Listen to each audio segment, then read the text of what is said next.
Welcome to Debunkercast. I'm your host, Laura. Today we'll be doing a deep dive into a listener-submitted topic and source material to get to the bottom of the mystery, or at least try to. Hi, everyone. Brian here, ready to get into it with Laura and explore what exactly went on in this infamous Dyatlov Pass incident.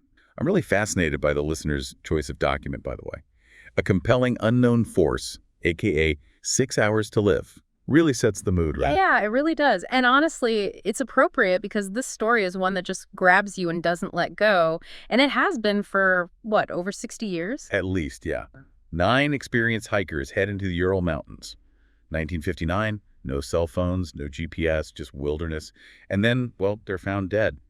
Not just dead, but in a way that defied easy explanation, then or now. Right, and the initial investigation, they seriously considered homicide. I mean, the document describes the condition of some of the bodies, and their tent was cut open. Yeah. That doesn't sound like your average hiking accident. No, it really doesn't. So that's what we're here to do. We're going to go step by step through this document, the Clerk Wilkins one, and follow the hiker's path, look at the evidence, and consider the different theories that have been put forward. It's important, though, to stick to what's actually in this document, to separate fact from all the speculation that surrounds this case. Absolutely. Let's get into it.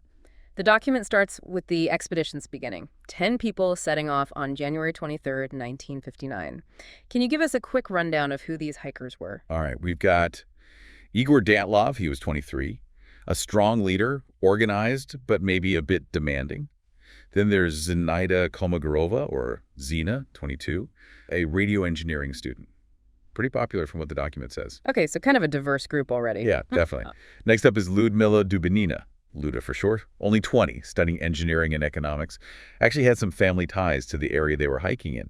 And then we have Alexander Kolevatov, or Sashi, a pretty reserved 24-year-old, metallurgy and physics background. Wow, I'm sensing a theme here. All really smart, technically minded people. What about the rest of the group? Right, so we've got Rustam Slobodin, Rustic, 23, mechanical engineering student. Interestingly, the document mentions he might have had some disagreements with Dyatlov's leadership later on. And then there's Yuri Krivonochenko, Cree, 24-year-old nuclear engineer, a bit of a character, I think, based on an early incident. Oh, what happened? He got briefly arrested for singing in a town called Serov.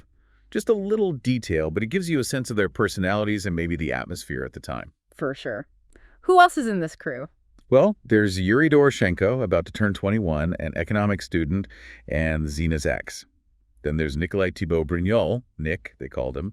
He was 23, a civil engineering student, had a pretty tough family background. It sounds like we're getting to know them through these small details, like you said, getting a feel for the group dynamic. Exactly.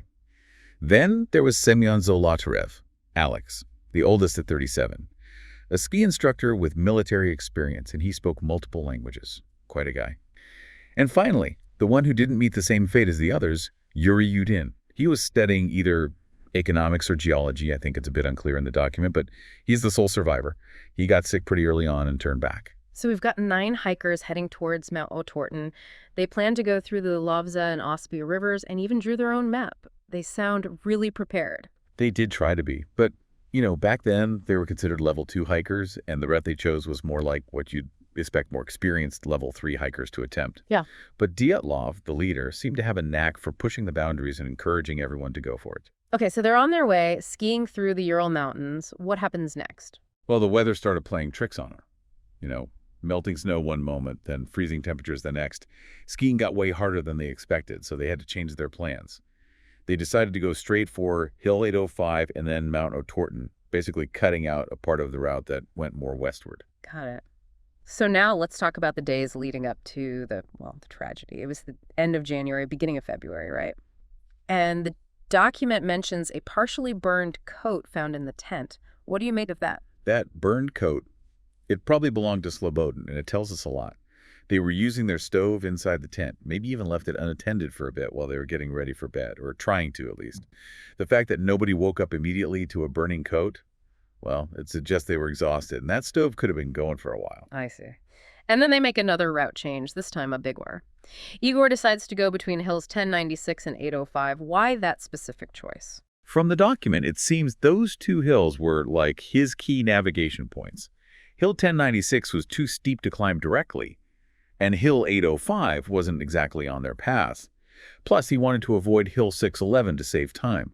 So he figures, all right, let's go right between these 2 points.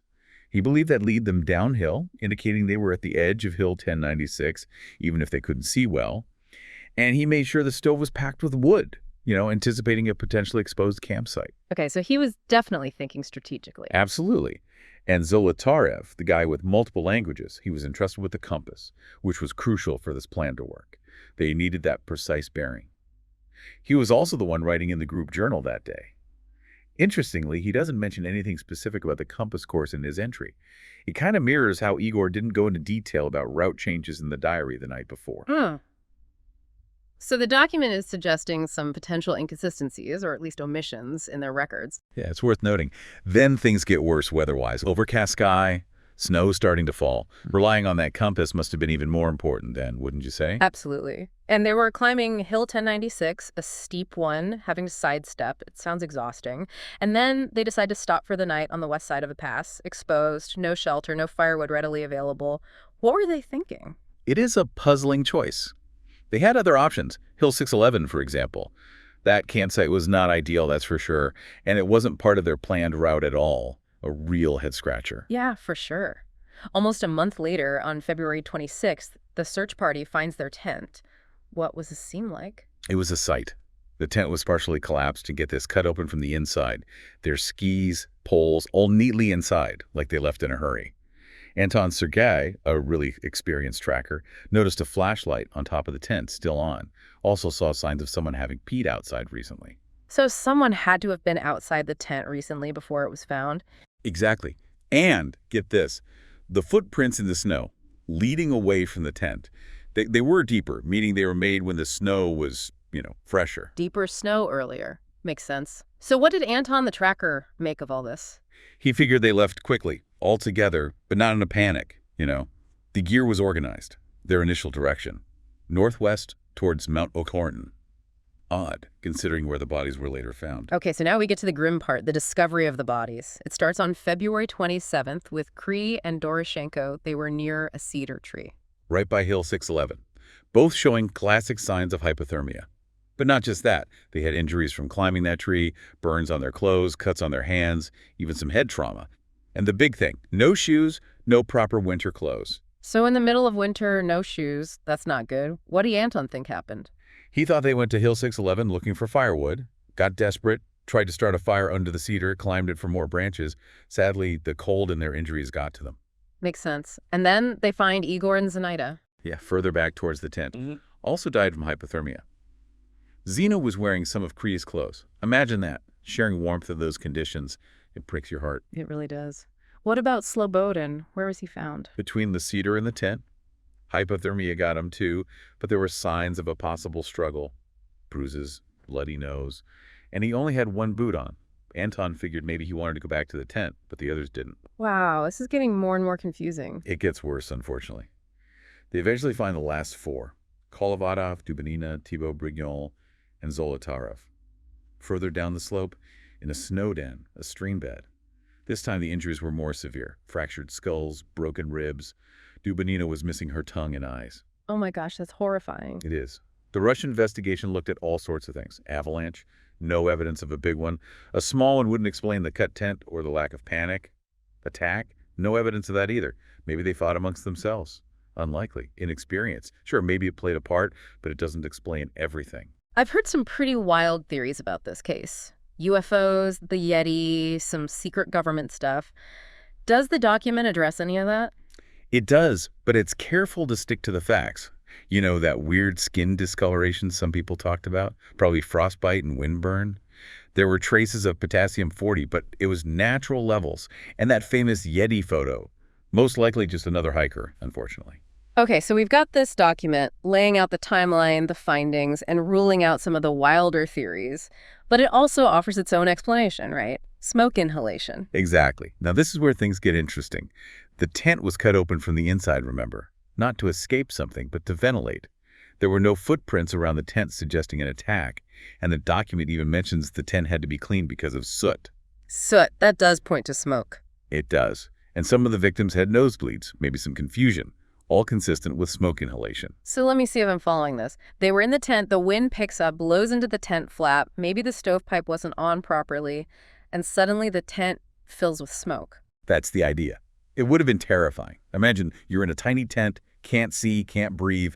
They panic, cut the tent open to get air, and run out into the freezing night. Some not even properly dressed. And they can't go back because the tent is full of smoke. It all makes a terrible kind of sense. It does, doesn't it? They were probably disoriented from the smoke, couldn't think straight. Hypothermia sets in fast. They make bad decisions, get injured, falling in the dark.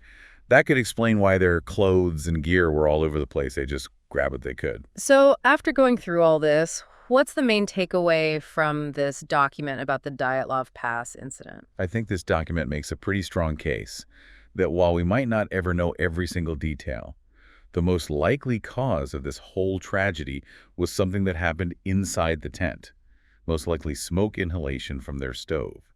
And that set off this chain reaction that led to their deaths. It's a chilling reminder that even for experienced hikers, even when you think you're prepared, things can go wrong so quickly. Exactly. Yeah. And it's not always some big dramatic event, Sometimes it's a small oversight, like a loose tent flap, that can lead to a huge disaster, especially out in the wilderness. I think that's a great point to end on. Makes you think, doesn't it? How often do we overlook those seemingly small details in our own lives? The things that could end up having massive consequences. Well, that's something to consider. This incident, with all its mystery and tragedy, really makes you think about our vulnerability, how fragile things can be when you're up against nature. Preparedness, risk assessment, and even the smallest details, those can be the difference between life and death. And that's a sobering thought that stays with you long after the story ends. Thank you all for tuning in to our first episode of Debunkercast. We'll be back next week with a deep dive into another listener-submitted mystery. Until then, stay curious.